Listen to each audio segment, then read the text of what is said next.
Hi guys, welcome to our second episode of Comics vs. Movies, the podcast. I'm Kyle, your host. My co-host, as usual, Amir, isn't here today. He's on vacation, I believe. But I do have our two members of the podcast who weren't here last episode. Finley, say hi. Hello.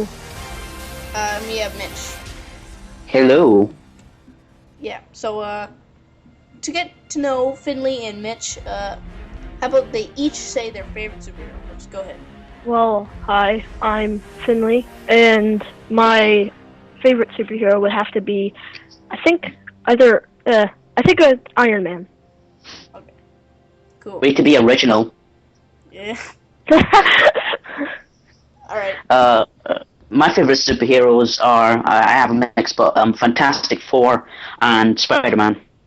Alright, mine are Silver Surfer, Ant-Man, and I hate to say this, but Batman.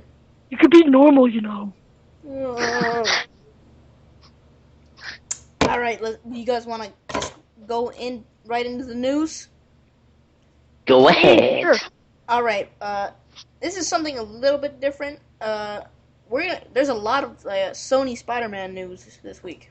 Surprisingly. Yes, so the first news we have is that Sony announced for 2017, well, they didn't really announce it, I'm pretty sure, but it's like a rumor, I think.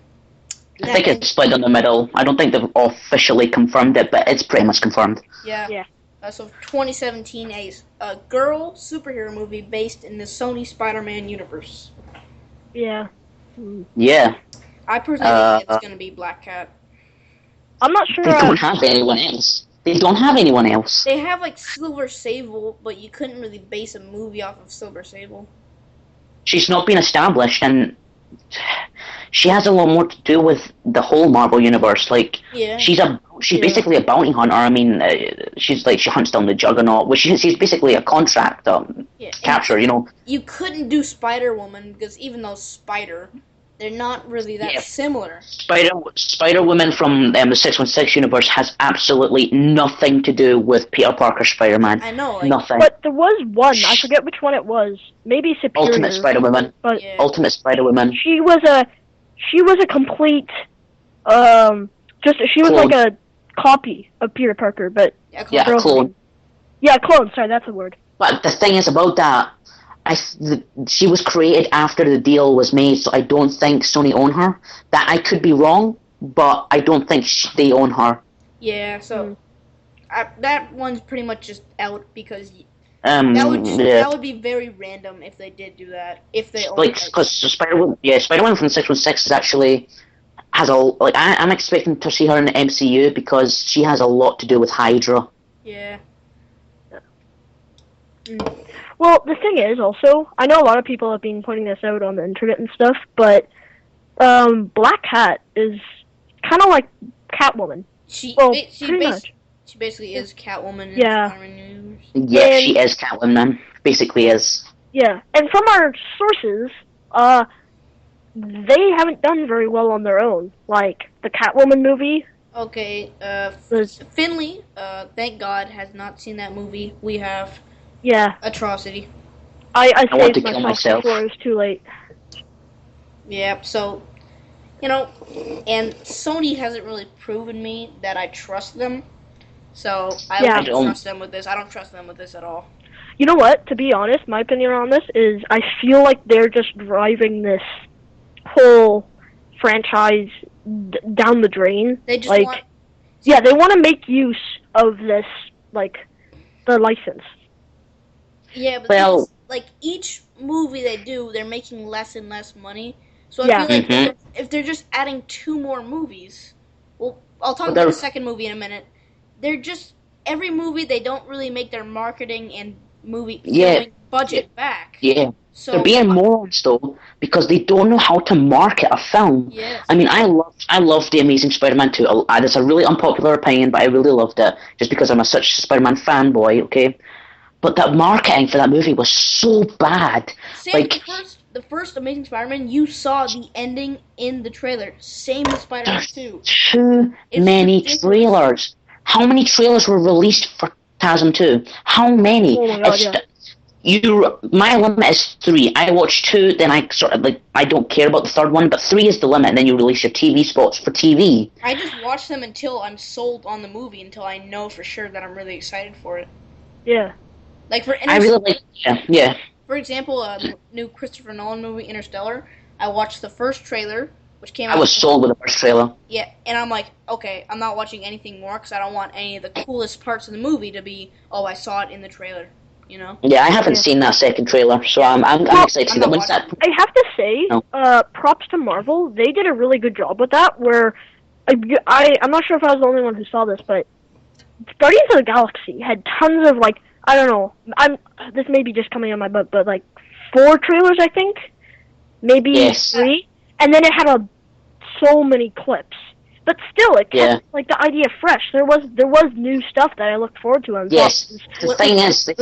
The thing about Guardians of the Galaxy was they didn't show the whole movie, which I love. They show the prison scenes, which was pretty much prominent, and then they show a lot. They hardly showed anything Ronan. I don't think they showed absolutely or nothing. No, they showed a little bit of Ronan.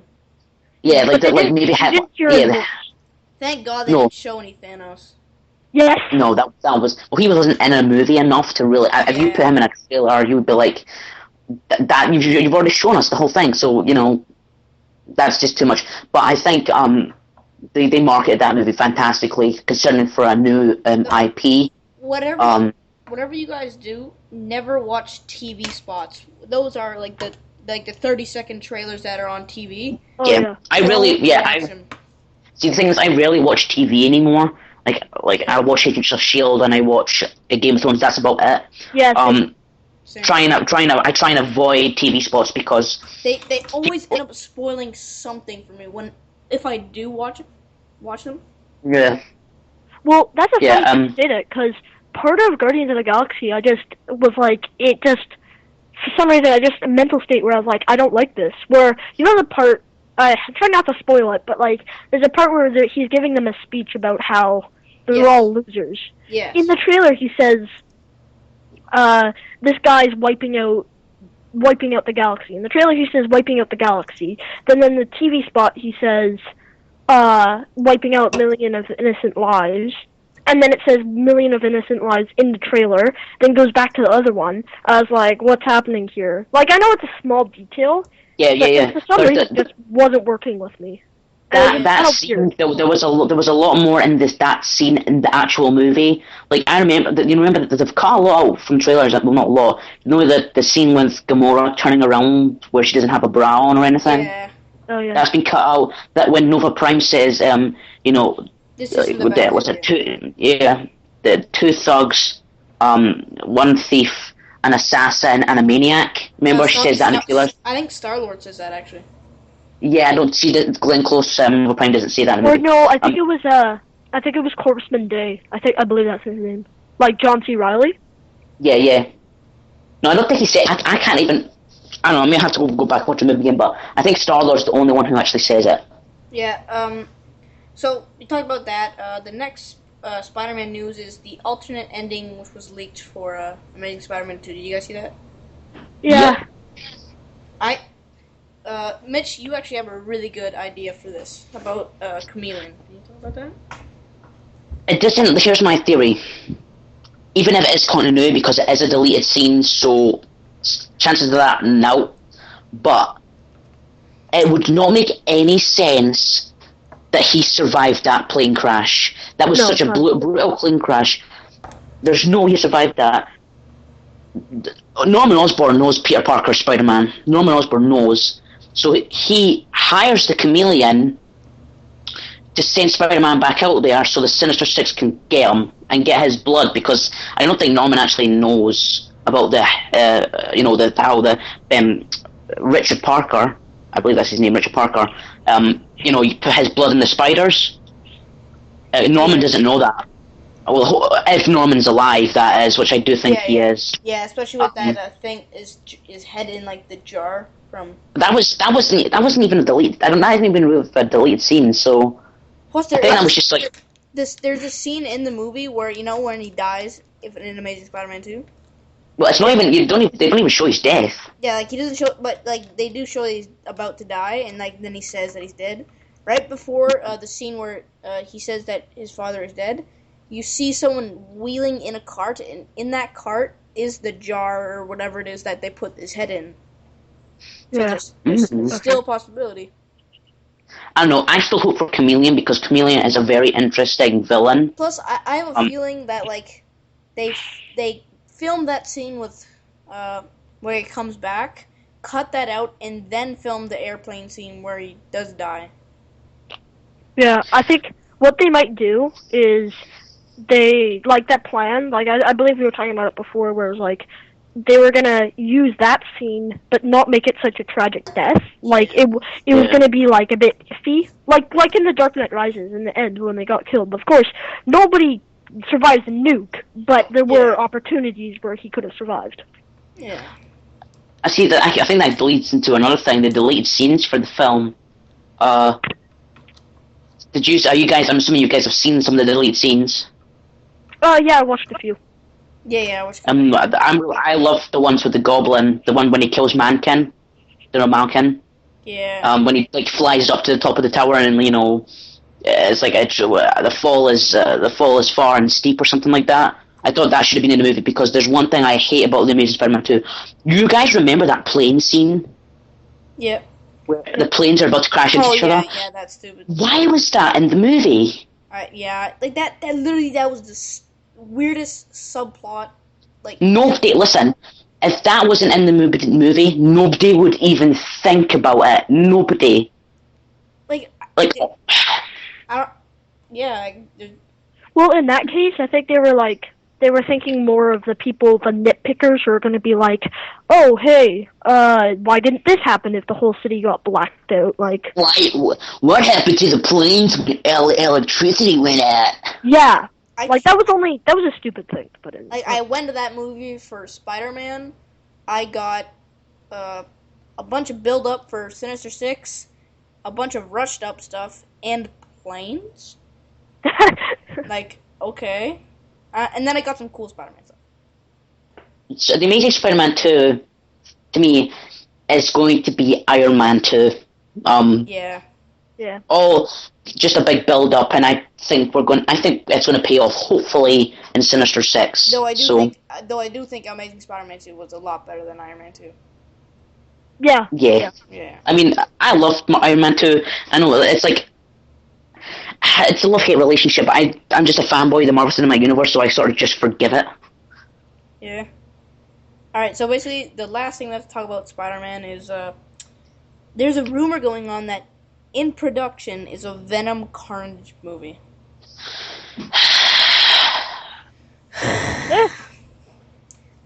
I don't see how. Hopefully this is a rumor. Venom Carnage? What the hell are you talking about?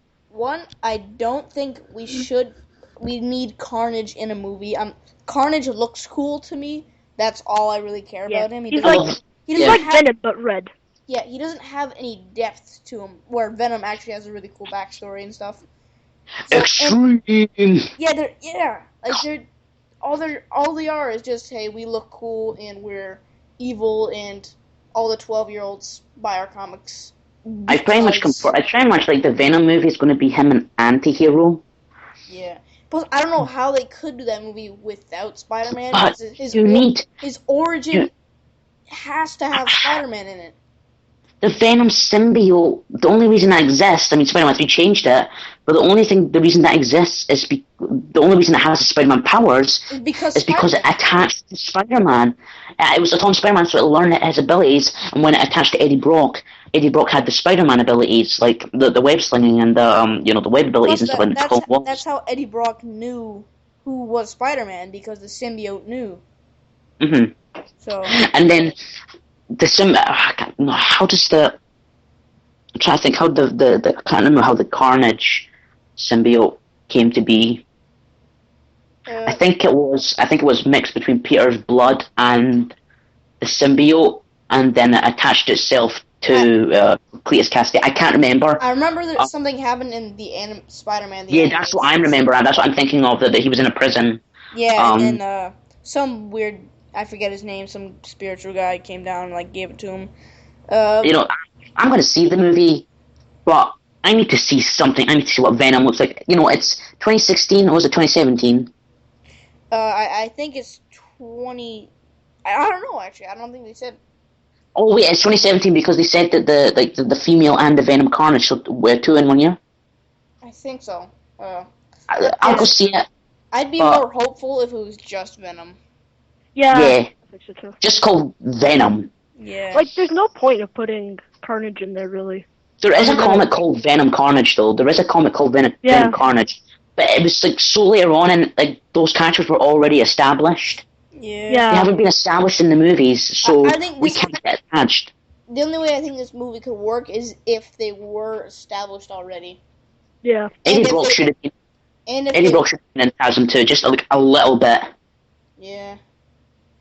Or they could go the route of Flash Thompson. I would much prefer the Flash Thompson. I think that's way more interesting. Because Well, Eddie Flash Brock Thompson was is full in on the villain at universe, first. so they can do that. Yeah, Flash Thompson already exists in the universe, so that. And he was in a deleted scene of the Amazing Spiderman 2, a deleted scene, so he does exist. I believe in the deleted scene he goes to a university or a college. He has to go to the army and obviously get paralyzed. Yeah, and then his legs and stuff, and that's why Yeah. he's symbiote. I don't know. Yeah. What was in the deleted scene with him? Yeah, there's a deleted scene with him. Yeah, it's on YouTube, I think. Oh, okay. I'll search it up after. Alright, so moving from Spider-Man to Batman vs. Superman, we're going to talk about the smaller news for Batman and Superman, and then we're going to talk about basically the biggest news we're going to talk about Batman and Superman. So the first thing is we got set videos or pictures of Ben Affleck as Bruce Wayne on the set. Yeah, he looks like Bruce Wayne. Yeah, that's pretty much all we can say, because he's just wearing like he's wearing I don't know what I say, not purple, but maybe a shirt with a sort of vest over when I tie. Yeah. And I did see one set video where I think he's like grabbing a girl, like a little girl from like a thing, and he's saving a girl. So yeah. Actually, later on in the video, you can see them shooting debris falling down. So I think he was saving her. Hopefully, can I say? And it had a lot of destruction, so I really hope this is a flashback to Man of Steel. Yeah. And actually, I think that's going to build up the story more. Like, I was talking to you guys before about it, where it was like, I feel like I had an idea where it was like, a theory about where Lex Luthor is trying to make the public not like Superman by saying, like, look at all this destruction he did. And, of course, in this set footage, he's destroyed Wayne Financial, or was it Wayne Financial? Okay. Yes, Wayne destroyed Financial. that building and all of this. So Bruce Wayne is obviously in on this and saying, yeah, I don't like him either. And that's where he decides to take him down. And then maybe they'll see the evil in Lex Luthor, and then they'll team up and go, hooray, let's beat the bad guy. Although and then Bruce Wayne be like, you owe me a satellite. Yeah, and it'll be like, yo, you owe me a satellite? Oh, by the way, I'm Batman. Yeah. Because that's gotta happen. Yeah, I mean, this picture isn't like in a sort of stadium area.